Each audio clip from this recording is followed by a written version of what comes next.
En esta primera clase de sangre vamos a ver conceptos generales, vamos a hablar también de hematopoiesis, características de los distintos elementos formes en términos generales, y también vamos a hablar de algunos análisis que se hacen de manera habitual en el laboratorio y su utilidad en el diagnóstico de algunas enfermedades. Bueno, como hemos representado aquí, la sangre fluye por las arterias y transporta oxígeno y nutrientes a todo el organismo. Aparte de esto, también lo que hace es eliminar productos de desecho como el dióxido de carbono a través de los pulmones y otros elementos a través de los riñones y el hígado. Además, la sangre vamos a ver que interactúa con todas las células a través de la red capilar, manteniendo constante el medio circundante. Entre estos, trata de mantener estable el pH, ¿sí?, la concentración de sales, la glucemia y otras variables fisiológicas. Es por esto que los análisis de sangre son herramientas diagnósticas que se utilizan habitualmente y que nos sirven para detectar desequilibrios homeostáticos.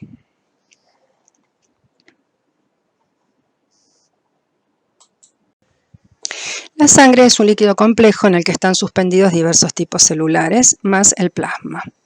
O sea que los componentes son el plasma y los elementos figurados. La sangre tiene una densidad de aproximadamente 1050 a 1060, o sea que es mucho más densa que el agua. Y tiene una viscosidad alrededor de 5 a 6 veces mayor que el agua, siendo la viscosidad una medida de la resistencia al flujo.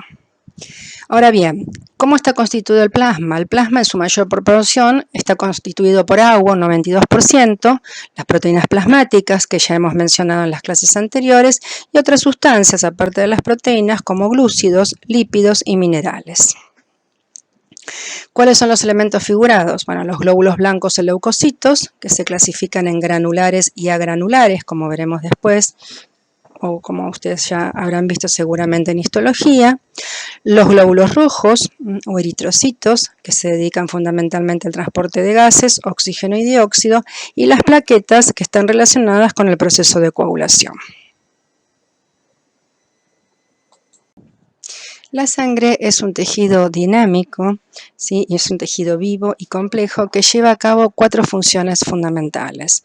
Una es el transporte de sustancias, como habíamos mencionado previamente, transportes de sustancias que son nutrientes o sustancias que son desechos y que deben ser eliminados. Otra de las funciones es participar en la interrupción de la hemorragia en el proceso denominado hemostasia, que veremos próximamente en una clase en particular. Mantenimiento de un medio interno relativamente estable, es decir, mantenimiento de la homeostasis, mantenimiento, por ejemplo, del pH, ¿sí?, de la glucemia. Y resistencia a infecciones o diversas enfermedades, que esto sería su participación en la inmunidad. Si analizamos las funciones de transporte, como hemos dicho antes, la sangre se dedica a transportar nutrientes, en particular los nutrientes necesarios para la vida celular, también a transporte de hormonas, como veremos cuando estudiamos endocrinología. Las hormonas esteroides en particular son transportadas en sangre unidas a proteínas transportadoras. Transporte de sustancias de desecho, como también habíamos dicho que cumplía una función de eliminación de desechos metabólicos, y transporte de gases, como habíamos también dicho anteriormente, de oxígeno y de dióxido de carbono. Otra de las funciones en las cuales participa la sangre es en el proceso de hemostasia primaria y hemostasia secundaria. La hemostasia primaria es la que se pone en marcha ante la lesión o daño de un vaso y obviamente de su endotelio, ¿sí? Lo primero que ocurre es un proceso de vasoconstricción, es decir, disminución del calibre del vaso, y a continuación el proceso de hemostasia primaria. Este proceso consiste en la formación de un tapón plaquetario, o sea que aquí el sector que está implicado de la sangre son las plaquetas que forman el tapón plaquetario. De esta manera no se logra sellar totalmente el vaso o el daño ocasionado en el vaso, sino que necesitamos del proceso de hemostasia secundaria que implica la formación del coágulo de fibrina. En esta situación se ponen en marcha o se activan determinados procesos denominados cascada de la coagulación, donde participan diversas proteínas plasmáticas que dan como resultado final la formación de fibrina a partir del fibrinógeno, sellando definitivamente el vaso lesionado.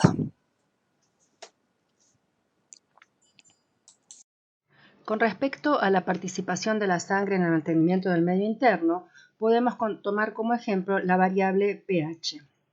La sangre, en este sentido, cuenta con una serie de sistemas amortiguadores, que son sistemas que van a permitir mantener la concentración de hidrogeniones en valores relativamente estables. Otra de las funciones en las que participa la sangre es en la respuesta inmune. Como ustedes ya han visto en histología, la respuesta inmune puede ser de tipo innata, cuya expresión es la aparición de la inflamación, y la respuesta inmune adquirida, que podemos clasificar en inmunidad humoral y celular. Hacia el finalizar la clase vamos a hacer una breve mención a estos tipos de respuesta, ya que se ha visto en profundidad en la materia histología. Bueno, veamos ahora la diferencia entre plasma y suero. Supongamos que yo hago una extracción de sangre y coloco la muestra de sangre en un tubo que tenga un anticoagulante. Después veremos cuáles son los anticoagulantes más usados. Puede ser heparina, puede ser EPTA. Coloco entonces mi muestra de sangre en un tubo con ese anticoagulante y voy a ver que al cabo de un tiempo se van a separar dos fracciones. La separación de estas dos fracciones se puede hacer más rápido si yo centrifugo la muestra. Una fracción inferior que contiene los elementos celulares y una fracción superior amarillenta que es el plasma. ¿Qué composición tiene el plasma? Bueno, lo que ya hemos mencionado: albúmina, globulinas, fibrinógeno, minerales, agua, lípidos, glúcidos. ¿Qué ocurre ahora si yo hago la misma extracción de sangre, pero la coloco en un tubo seco, es decir, sin presencia de anticoagulante? Al cabo de un tiempo voy a observar que se forma un coágulo de sangre, que es el que se observa en la parte inferior, y en la parte superior voy a encontrar lo que se denomina suero, que es el suero que exudó de ese coágulo. ¿Qué diferencia tiene ese suero con el plasma? Este suero no tiene fibrinógeno y no tiene algunos de los factores de coagulación. ¿Por qué? Porque estas proteínas han quedado absorbidas en el coágulo, o sea, son necesarias para que se forme ese coágulo. Por lo tanto, el suero no va a contener fibrinógeno y no va a carecer de algunos de los factores de coagulación. Solo podemos encontrar allí albúmina, globulinas, agua y minerales. Un individuo normal, un adulto, tiene aproximadamente 5 litros de sangre completa, entre 5 y 6 litros los hombres y entre 4,5 y 5,5 las mujeres. De ese volumen, el 55% está constituido por la porción líquida, o sea, por el plasma, y el 45% restante corresponde a la porción celular.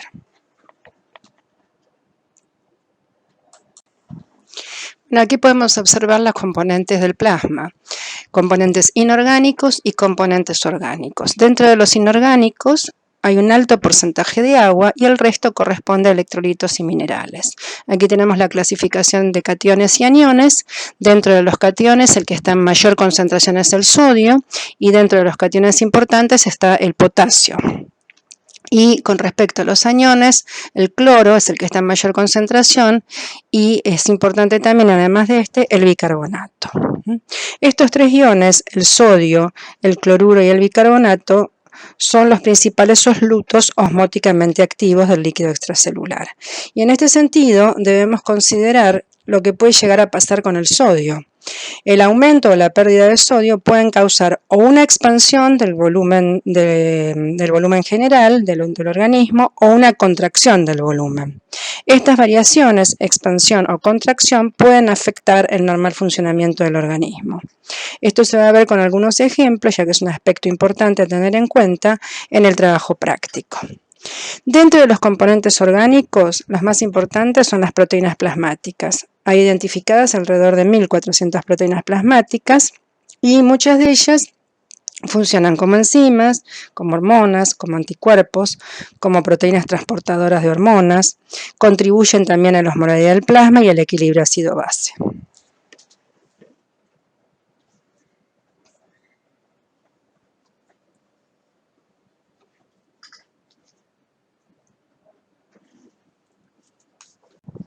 En este cuadro se presentan las distintas proteínas plasmáticas y sus diversas fracciones.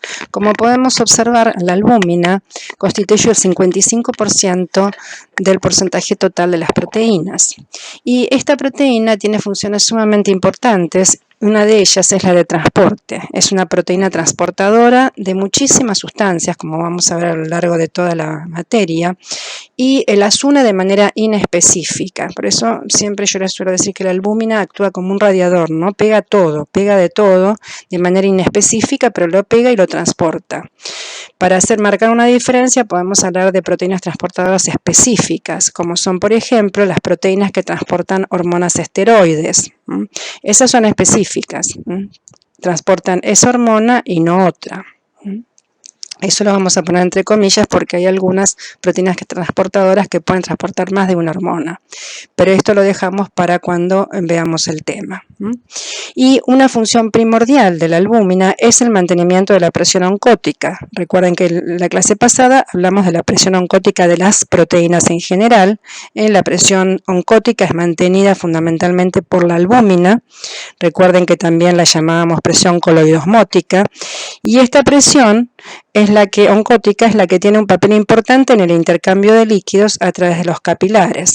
Recuerden que estas proteínas, y en particular la albúmina, no puede atravesar la membrana capilar fácilmente. Entonces lo que hacía era retener líquido y evitar que éste pase al intersticio y provoque edema, ¿sí? Se denomina también presión coloidosmótica porque al combinarse con agua, esta albúmina y otras proteínas globulares forman un coloide. Esta albúmina se sintetiza en el hígado.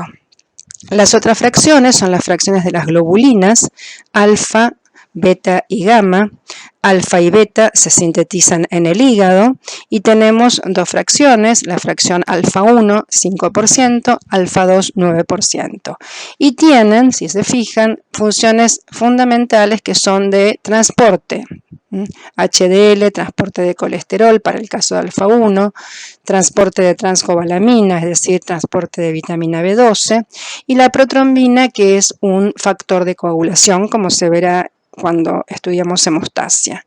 Dentro de la fracción alfa 2, 9%, la aptoglobina, que fija hemoglobina, la ceruloplasmina, que transporta cobre, y la VLDL, proteína de muy baja densidad, transporte de lípidos. La fracción beta, un 13%, transferrina, transporte de hierro, hemopexina, unión con el grupo hemo, y LDL, proteínas de baja densidad, transporte de lípidos. Luego tenemos el fibrinógeno, que es una molécula importante en cuanto a su tamaño, ¿sí? Una molécula de gran tamaño sintetizada en el hígado, que representa aproximadamente el 7% de la concentración total de proteínas. Este fibrinógeno es el precursor de la fibrina, que es una proteína insoluble que va a sellar o a formar el coágulo sanguíneo. Y por último tenemos las gamma-globulinas en un porcentaje aproximado de 11%. Estas proteínas no son sintetizadas en el hígado, sino son producidas por el tejido linfoide y son los anticuerpos. Las principales son la proteína A, D, E, G y M, o sea, son las inmunoglobulinas A, D, E, G y M, y su función es actuar como anticuerpos, ¿sí? Y participar entonces en los mecanismos de defensa inmunitaria. Bueno, definiremos ahora lo que es la volemia. La volemia es el volumen de sangre total presente en un individuo y como tal es la sumatoria de sus dos fracciones, el volumen plasmático total más el volumen globular total. Cuando nos referimos a volumen globular total nos estamos refiriendo prácticamente de manera exclusiva a los glóbulos rojos. ¿Por qué? Porque es el tipo celular más abundante. Existe una estrecha relación entre el peso corporal y la volemia, y esta relación es de aproximadamente, la volemia es aproximadamente un 6 o un 8% del peso corporal del individuo. Obviamente los individuos con mayor peso tendrán una volemia mayor, y esto se ve reflejado en el hombre, que tiene una volemia superior, aproximadamente 5 a 6 litros, y como vemos el valor promedio está entre 70 a 74 mililitros por kilo de peso corporal. Para el caso de la mujer, la volemia oscila entre 4, 4,5, 5,5, ¿sí? Y el valor promedio de normalidad sería 60 mililitros por kilogramo de peso. Aproximadamente un 55% de líquido, o sea, de plasma, y 45% corresponde a las células. La volemia puede variar, puede sufrir variaciones en más o menos. Obviamente la normovolemia es cuando los valores están dentro de los rangos normales, hipo por debajo, hiper por encima, ¿sí? En términos generales, la volemia tiende a mantenerse, ¿sí? Aunque yo le aplique líquido al individuo, ¿sí? O pierda líquidos, uno va a tender siempre a tratar de compensar esa pérdida y generalmente el organismo tiende rápidamente al valor normal, ¿no es cierto? Por ejemplo, en la transfusión de sangre hay un aumento de volemia, pero es transitorio, ¿sí? ¿Por qué? Porque los componentes líquidos de la sangre que se inyectan se van a eliminar con rapidez a través de tejidos y también a través de riñones, ¿sí? A su vez, esta hiponormo e hipervolemia pueden cursar con también normo, oligo o policitemia. ¿Qué quiere decir esto? Con un número normal de células, un número descendido de células o un número aumentado de células, ¿sí? Hay situaciones, como por ejemplo en los casos de hemorragia, en el que el volumen sanguíneo disminuye, pero la cantidad de plasma se restablece prontamente por el aporte de líquido que proviene de los tejidos. En la mayoría de las anemias también el volumen sanguíneo total disminuye poco, ya que el descenso de los eritrocitos es compensado por un mayor volumen plasmático. O sea, siempre existe una compensación, tendiendo el organismo, siempre intenta volver, obviamente, a la normovolemia. Bueno, vamos a hablar del hematocrito. El hematocrito es un estudio de laboratorio bastante sencillo y que es solicitado frecuentemente por los médicos. Ustedes habrán visto que alguna vez en algún estudio le han pedido hemograma, ¿sí? En el hemograma va incluido este estudio de hematocrito. Ahora bien, ¿qué es el hematocrito? Bueno, acá hay 3 definiciones. Como siempre digo, no me interesa que se aprenda una definición de memoria, sino que tengan claro el concepto. Bueno, una de estas definiciones nos dice que el hematocrito nos está expresando el volumen ocupado por los glóbulos rojos en un determinado volumen de sangre. Volumen, y no concentración. No estoy hablando de concentración de glóbulos rojos, que también puedo medirla, como veremos en la clase próxima. Pero aquí es volumen. Si yo tengo, por ejemplo, un volumen de sangre de 100 mililitros, de esos 100 mililitros, ¿cuál es el volumen que ocupan específicamente los glóbulos rojos? El valor de hematocrito, como aquí lo pueden ver, se expresa en porcentaje. Ahí tienen el valor normal para la mujer, 42% más menos 5, y 47 más menos 6 en el hombre. Estos valores pueden variar según el laboratorio, pero siempre van a estar dentro de estos rangos. Esto es algo que es así para todos los estudios de laboratorio. Suelen haber pequeñas diferencias entre un laboratorio y otro, pero siempre mantienen un cierto rango dentro de los valores normales. Para realizar el hematocrito se trabaja con sangre tomada sobre un anticoagulante y con esta sangre entonces se carga el hematocrito, que es un capilar, un tubo capilar muy finito, como el que se muestra en la foto que está presente en el ángulo superior izquierdo. Este capilar se sella luego con plastilina, como se puede ver en el extremo de la derecha, para evitar la pérdida de material. Este hematocrito luego es sometido a un proceso de centrifugación, y aquí es importante tener en cuenta, estandarizar las condiciones, que son las condiciones de velocidad y tiempo. Es decir, siempre hay que hacerlo a la misma velocidad y al mismo tiempo para evitar errores, ya que los glóbulos rojos, al ser centrifugados, por su mayor peso específico, van a irse hacia el fondo del capilar. Entonces, si nosotros variamos la velocidad y el tiempo de centrifugación, podemos modificar el depósito de esos glóbulos rojos hacia el fondo del capilar. En la figura de la derecha tenemos representado lo que uno puede leer después en un ábaco, ¿sí? Ahí se representa el porcentaje de plasma, que es un 55%, luego una pequeña banda de células blancas y plaquetas, que corresponde a menos del 0,5%, y la parte inferior corresponde a los glóbulos rojos, que son los que ocupan el 45%. En la figura de la izquierda se muestra la escala del hematocrito y cómo uno entonces puede, ¿sí?, observar la columna de plasma y la columna de hematíes. Ese valor entonces es el que corresponde al valor del hematocrito. Bueno, vamos a analizar ahora las causas de aumento y descenso del hematocrito. Una de las causas de aumento de hematocrito es la poliglobulia real. ¿Qué quiere decir esto? Un aumento real en la producción de glóbulos rojos. Una causa patológica puede ser la policitemia vera, que es una enfermedad que cursa con un aumento importante en la producción de glóbulos rojos. El recién nacido, esta es una poliglobulia fisiológica. El recién nacido tiene una alta masa de eritrocitos, pudiendo llegar su hematocrito hasta un valor tan alto como 60-61%. El EPOC es la enfermedad pulmonar obstructiva crónica. Son pacientes que pueden llegar a tener hipoxia si no están controlados, es decir, que tienen una baja disponibilidad de oxígeno a los tejidos, ¿sí? Tanto en el EPOC como en una hipoxia de otra naturaleza, lo que ocurre es que esta falta de oxígeno, o sea, la hipoxia es un estímulo muy potente para que se active la eritropoyesis, o sea, se libera eritropoyetina y se estimula la eritropoyesis. Otra causa de aumento del hematocrito sería no debido a una disminución, digamos, a un aumento en sí de los glóbulos rojos, sino una disminución del volumen plasmático. Esto quiere decir que el hematocrito se incrementaría en forma relativa y dependiente de las variaciones del volumen plasmático. O sea que si el volumen plasmático disminuye, como puede ocurrir en una deshidratación o en una quemadura, esto va a dar por resultado una hemoconcentración, ¿sí? Y con ello el aumento del hematocrito. Bueno, en cuanto a las causas de descenso, tenemos las anemias. Si bien la anemia no se define a partir de un hematocrito bajo, sino que la anemia se define según los niveles de hemoglobina total circulante, ¿sí? Eso lo vamos a ver cuando estudiamos hemoglobina.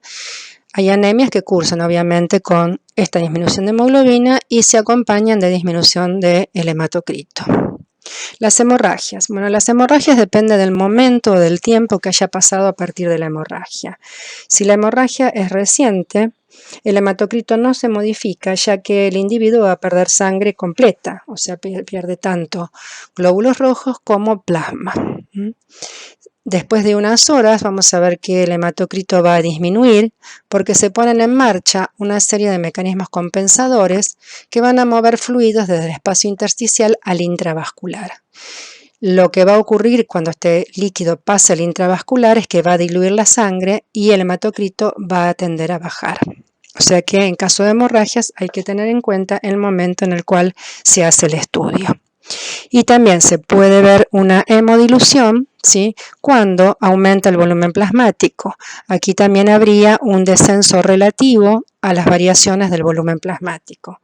Esto se puede ver, por ejemplo, en una mujer embarazada, donde el volumen plasmático aumenta de manera muy significativa. Bueno, en esta diapositiva esquematizamos este tema que hayamos hablado de modificaciones del hematocrito en función de las variaciones del volumen plasmático. En la primera barra, bueno, esto estaría representando un hematocrito normal con un promedio 45%, y en la siguiente vemos que la columna de plasma es mayor ahora, del 55%, con lo cual el hematocrito desciende por hemodilución. Y en la última barra vemos lo contrario, ¿no es cierto? El volumen de plasma ha disminuido significativamente, con lo cual el hematocrito aumenta por hemoconcentración. Otro estudio muy solicitado en el laboratorio por los médicos es la eritrosedimentación o velocidad de sedimentación globular. En este caso lo que se hace es trabajar también con sangre hecha incoagulable, es decir, en presencia de un anticoagulante, y con esa muestra de sangre se cargan estas pipetas, que son las llamadas pipetas de Western Green, que tienen una característica determinada, tienen un determinado diámetro y están graduadas de 0 a 200 milímetros. En este estudio lo que se va a evaluar es la distancia en milímetros que los eritrocitos caen en la unidad de tiempo. Es decir, yo cargo la pipeta y al cabo de una hora veo cuántos milímetros descendieron los glóbulos rojos. Los glóbulos rojos, por tener un mayor peso específico, se van a ir al fondo del recipiente. Esta eritrosedimentación, o sea, la caída de los glóbulos rojos en una hora, en personas normales es lenta, es decir, que se desciende pocos milímetros, pero en algunas enfermedades esto se acelera. Podemos superar el valor normal y estar entonces en presencia de un incremento en la velocidad de sedimentación globular. Aparentemente, el factor que determina el descenso de los glóbulos rojos está en el plasma. La velocidad de sedimentación, por ejemplo, es mayor en el plasma que en el suero. En el suero hay ausencia de fibrinógeno. Recuerdan que habíamos hablado del fibrinógeno, que es una proteína plasmática. Si yo le agrego fibrinógeno a esa muestra, que carecía del mismo, la velocidad de sedimentación aumenta. O sea que en términos generales el fibrinógeno suele estar aumentado cuando la eritro está aumentada. Otras proteínas también hacen que aumente la velocidad de sedimentación. ¿Y qué es lo que estaría pasando en estos casos? Bueno, en esta diapositiva tenemos representado a la izquierda los glóbulos rojos, los cuales tienen carga negativa, que es lo que se denomina potencial Z, ¿sí? Y es lo que mantiene a los glóbulos rojos separados, es decir, los glóbulos rojos se repelen. ¿Qué ocurre cuando hay proteínas? Cuando hay proteínas, los glóbulos rojos tienden a apilarse, formando lo que se denomina pila de monedas o Rulex, ¿sí? Y estas pilas de monedas lo que hacen es que los glóbulos rojos desciendan hacia el fondo del tubo con mayor facilidad. De manera que en todos aquellos procesos donde hay un aumento de proteínas plasmáticas y fundamentalmente del fibrinógeno, ¿sí? El valor de la eritrosedimentación se va a ver incrementado. Esto ocurre, por ejemplo, en procesos inflamatorios y en procesos infecciosos. Bueno, aquí se presentan las variaciones de la eritrosedimentación y algunas causas, existen muchas más, solamente a modo de ejemplo. Mencionaremos situaciones como, por ejemplo, aumento de globulinas, sí que se observan en infecciones, en procesos inflamatorios, cuando aumentan las proteínas denominadas reactantes de fase aguda, ¿sí? El mieloma múltiple, que hayamos mencionado en algún momento como una patología que puede llevar también a un aumento de la eritrosedimentación y los linfomas. También la eritrosedimentación se ve incrementada cuando aumenta el fibrinógeno. Una de las situaciones en las que aumenta significativamente el fibrinógeno es el embarazo hacia el tercer o cuarto mes del mismo.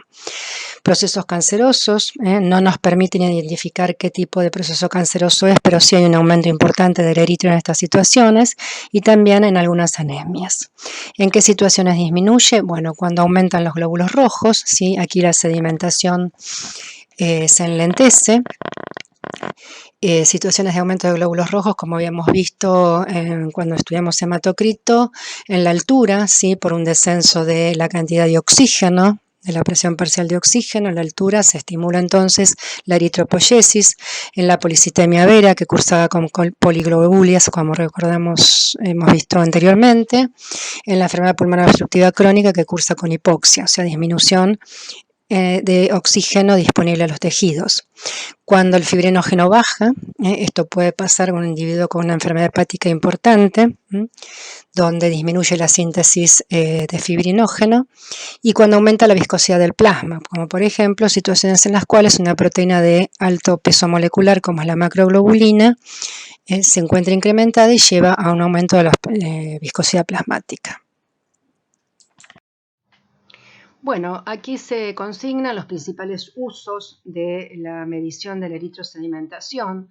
como marcamos anteriormente, este parámetro se incrementa en procesos inflamatorios e infecciosos. Se puede utilizar justamente para controlar la evolución de enfermedades infecciosas o enfermedades crónicas, ¿sí? Procesos crónicos inflamatorios que estén ocultos, allí se va a incrementar también, y también se incrementa en la presencia de tumores o distintos tipos de cánceres.